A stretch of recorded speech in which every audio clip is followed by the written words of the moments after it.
మదరంటే నాకు ప్రాణం, మదరంటే నాకు ప్రాణం.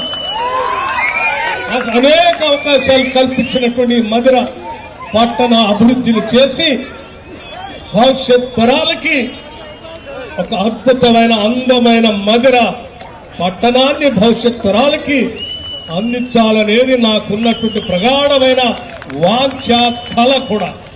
గతంలో జరిగినటువంటి మున్సిపల్ ఎన్నికల సందర్భంలో కూడా ప్రతి సందర్భంలో మీరు ఆనాటి రాజకీయ పార్టీలకి అవకాశం ఇచ్చారు. ఈసారి రాష్ట్ర ఉప ముఖ్యమంత్రిగా ఈ ప్రాంతాన్ని అభివృద్ధి చేయాలనేటువంటి ఆశతో ఉన్న నాకు అవకాశాలు అందుబాటులో ఉన్నప్పుడు ఈ అవకాశాన్ని నాకు ఇవ్వండి. ఈ మధుర మున్సిపాలిటీలో ఉన్నటువంటి వార్డు అన్నింటినీ కూడా భారీ మెజార్టీతో గెలిపించి ఇక్కడ కార్పొరేటర్లు కూర్చోబెట్టండి.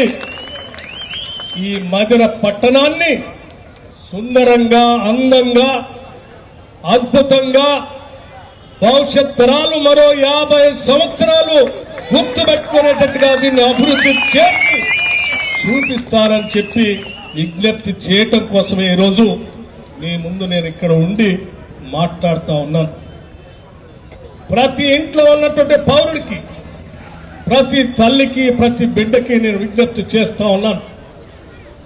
మధుర మనందరిది, మధుర మనది. దీన్ని అభివృద్ధి చేసుకోవాల్సిన బాధ్యత కూడా మనదే.